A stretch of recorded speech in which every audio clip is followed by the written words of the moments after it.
నమస్తే. నేను మీ Gopi. Welcome back to మనం టీవీ. వేణుస్వామి ఇతని గురించి ప్రత్యేకంగా మనం చెప్పుకోవాల్సిన అవసరం లేదు. ఎందుకంటే సోషల్ మీడియా చూస్తున్న ప్రతి ఒక్కరు కూడా మనోడి పేరు బాగా గుర్తుపెట్టుకుంటారు. సో ఎప్పటినుంచో జాతకాలు చెప్పుకుంటూ ఇండస్ట్రీలో కావచ్చు, లేకపోతే మీడియాలో కావచ్చు బాగా సర్క్యులేషన్ అవుతున్న ఉండు. అదేవిధంగా మరికొన్ని విషయాలు కాంట్రవర్సీ విషయాల్లో కూడా మనం వేణుస్వామి అయితే బాగా తలదూర్చడం జరిగింది రీసెంట్ టైమ్స్‌లో మనం చూసుకోవచ్చు. అంటే ఎప్పటినుంచి ఈయనకి ఈ పేరు వచ్చిందంటే గత కొన్ని సంవత్సరాల నుంచే ఉంది. అట్ లైక్ శాటిలైట్ మీడియాకెళ్ళి వాళ్ళకి కొంచెం డబ్బులిచ్చి ప్రమోట్ చేపించుకోవడం అనే వార్తలు ఎప్పటినుంచో ఈయన మీద ఉన్నాయి.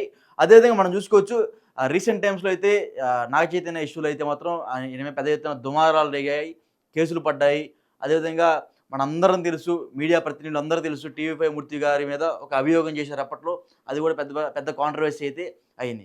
సో ఇదంతా ఒక పక్కన పెడితే ఈ టాపిక్ ఎందుకు మాట్లాడుతున్నానంటే ఈరోజు వేణుస్వామి గురించి. ఈరోజు కిమ్స్ హాస్పిటల్ దగ్గరికెళ్ళి, శ్రీదేవి దగ్గరికెళ్ళి పరామర్శించడానికైతే వెళ్లారు. సో పెద్ద పెద్దోళ్ళందరూ వెళ్లారు ఫస్ట్. లైక్ ఎలా అంటే ప్రొడ్యూసర్స్ మైత్రి మూవీ మేకర్స్ కావచ్చు, లేకపోతే దిల్ రాజు కావచ్చు, అల్లు అరవింద్ కావచ్చు. సో వీళ్ళందరూ వెళ్లి ముందు ఆ బాబు కండిషన్ ఎలా ఉంది, హెల్తీగా ఉన్నాడా లేకపోతే అప్డేట్స్ కనుక్కోవడానికి వెళ్ళి అప్డేట్స్ అయితే కనుక్కోవడానికి కిమ్స్ హాస్పిటల్‌కి అయితే వెళ్ళడం జరిగింది. తర్వాత వేణుస్వామి గారు అయితే వెళ్ళడం జరిగింది. అంటే ఇది ఎట్లా ఉందంటే మనం అంటే సటరికల్‌గా చూసుకోవచ్చు. ఇది మనం ఒక పెద్ద పులి వెళ్ళి వేటాడిన తర్వాత చిన్న చిన్న తోడేళ్ళు వచ్చి మెల్లగా వస్తాయి చూసారా? అట్లా వచ్చినట్టుగా అయితే మనకి ఇది కనపడినట్టు చూసుకోవచ్చు. సో ఏందంటే హాస్పిటల్‌లో నుండి గత 10 రోజులు పైన అయితుంది. ఆ 10 రోజుల్లో ఈయన ఎందుకు ఎళ్లి చూడలేదు ఫస్ట్ ఆఫ్ ఆల్. 10 రోజుల నుంచి ఈ కాంట్రవర్సీ నడుస్తూనే వస్తుంటే ఈ 10 రోజుల కింద ఈ 10 రోజుల వరకు ఎందుకెళ్లి చూడలేదు? వేరే ఛానల్‌కి ఇంటర్వ్యూస్ ఇస్తున్నారు. కానీ ఎళ్లి చూడటం గాని టైం లేదు. అంటే అంటే ఈరోజు గుర్తొచ్చారా? ఈరోజు ఆ అబ్బాయి గుర్తొచ్చాడా మీకు? సరే ఎళ్లారు. తర్వాత మళ్ళీ అబ్బాయి కోసం మృత్యుంజయ యాగం చేస్తానన్నారు. చాలా మంచి పని. సో ఆ యాగానికి కూడా మీ సొంత డబ్బులు వెచ్చించి యాగం చేస్తామని చెప్పారు. ఎందుకంటే మీరు సినిమా డబ్బు బాగా తిన్నారని మీరే ఒప్పుకున్నారు. 1000 సినిమాలు పైగా మీరు పూజలు చేశారని చెప్పారు. ఆ 1000 సినిమాల నుంచి ఎన్ని డబ్బులు వచ్చినాయి మీకు? సో వచ్చినాయి అయన్నీ మీరు పూజారి ఉన్న సమయంలో వచ్చిన డబ్బులు అయన్నీ, జాతకరీత్యా వచ్చిన డబ్బులు అయన్నీ. సో వచ్చినా సరే మీరు మీ మంచి మనసు చాటుకున్నారు. ఓకే. I agree. ₹2,00,000 అబ్బాయికిచ్చి ఆ అబ్బాయి అదేవిధంగా ఆ పాప ఎవరైతే రేవతి గారి పాపకి ₹2,00,000 వాళ్ళకి ఆర్థిక సహాయం చేశారు.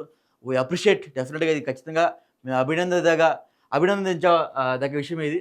సో ఎనీవే ఆడికెళ్ళిన తర్వాత అంతటితో అయిపోతే బానే ఉండేది. మళ్ళీ ఆడికెళ్ళి కూడా జాతకాల పేరు మొదలుపెట్టాడు. ఆడికెళ్ళి కూడా మళ్ళీ జాతకాల పేర్లు. అల్లు అర్జున్ జాతకం బాగలేదు. ఒక జనవరి, ఫిబ్రవరి దాకా కూడా ఆయన పరిస్థితి ఇలానే ఉంటదని జాతకం చెప్పడం జరిగింది. ఎందుకు జాతకాలు చెప్పడం? లాస్ట్ టైం ఏమన్నారు? సినీ సెలబ్రిటీల జాతకాలు జోలే పోనన్నారు. రాజకీయాల గురించి మాట్లాడనన్నారు. మళ్ళా ఏందిది? గుంపులో గోవిందంలాగెళ్ళి నీ పేరు హైలైట్ కావాలని మళ్ళీ మీరు వెళ్ళారు. గుంపులో గోవిందం నేను కూడా వెళ్తే నాకు కూడా ఇంత పెద్ద క్రేజ్. ఇప్పుడు అంటే ప్రస్తుతం ఆ తెలుగు స్టేట్స్‌లో ఏదైనా టాపిక్ వైరల్ అవుతుందా ఏంటంటే అది ఈ టాపిక్కే. రేవతి తొక్కిసలాట చనిపోయింది కదా! సో ఆ మృతే బాగా ఇప్పుడు హైలైట్ అవుతుంది మీడియా సర్క్యులేషన్స్ అన్నిట్లో కూడా. అల్లు అర్జున్ అనే బ్రాండ్ బాగా వైరల్ అవుతుంది. ఈ బ్రాండ్‌లో గుంపులో గోవిందలాగెళ్ళి ఈయన పేరు కూడా హైలైట్ చేద్దాం అనుకుంటున్నాడేమో గానీ ఎళ్లి ₹2,00,000 పరిహారం అందించారు.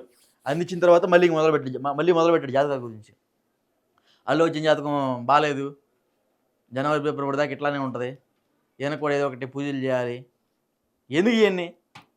వెళ్ళావా, పరామర్శించొచ్చావా, బయటికి రావాలి అంతే. మీ ఆర్థిక సహాయం కొంత చేశారు. ఓకే. అది చేస్తే చాలా మంచిది వాళ్ళ కుటుంబానికి కూడా.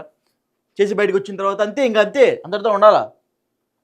అందరితో కాకుండా అల్లు అర్జున్ జాతకం బాగాలేదు. ఎందుకండి మళ్ళీ ఇవన్నీ? ఎందుకు? ఇయాల బాలేదంటారు, రేపు పొద్దున్న యాగం అంటారు, రేపు మళ్ళీ ఎల్లుండి కోర్టులో అంటారు. ఎందుకు? మీతో వచ్చిన సమస్య ఇదే కదా!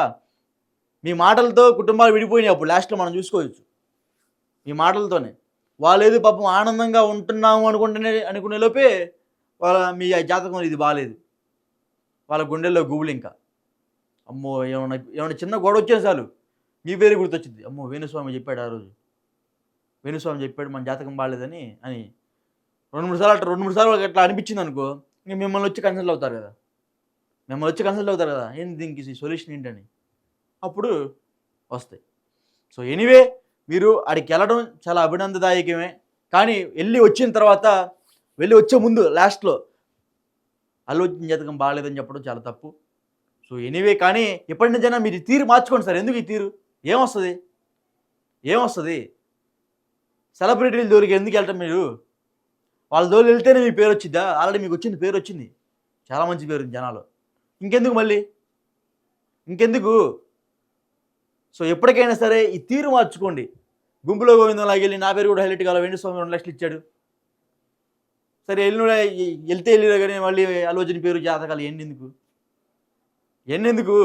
ఇవన్నీ చెప్పకుండా కూడా చేయొచ్చు, ఇవన్నీ చెప్పకుండా కూడా చేయొచ్చు.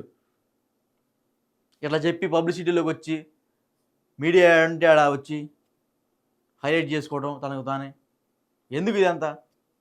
అంటే మిమ్మల్ని సమర్థిస్తేనేమో సమర్థించినట్టు, ఇట్లా మాట్లాడితేనేమో నచ్చదు మళ్ళీ. సో ఎనీవే, ఇప్పటి నుంచైనా సరే సినీ సెలబ్రిటీల జోలికి వెళ్ళకుండా, వాళ్ళ జాతకాల జోలికి వెళ్ళకుండా, వాళ్ళ కుటుంబ విషయాల్లో మీరు మాట్లాడకుండా ఉంటే చాలా మంచిది అందరికీ. లాస్ట్ టైం మనం చూసుకోవచ్చు, జర్నలిస్టులు అందరి తరపు నుంచి వెళ్ళి మీ మీద కేసు పెట్టడం జరిగింది. సో ఇప్పటికీ కూడా ఆ కేసు కొనసాగుతూనే ఉన్నట్టుగా మన సమాచారం అందింది. సో ఎనీవే, జాగ్రత్తగా ఉండాలి. ఒక సెలబ్రిటీ గురించి మాట్లాడేటప్పుడు జాగ్రత్తగా ఉండాలి 10 మందిలో. ఎందుకంటే సో మీరు డెఫినెట్గా ఖండించవచ్చు మీ మాటలతో, డెఫినెట్గా మీ మాటలతో ఆయన్ని మీరేమో అడగదలుచుకున్నారో అది అడగొచ్చు.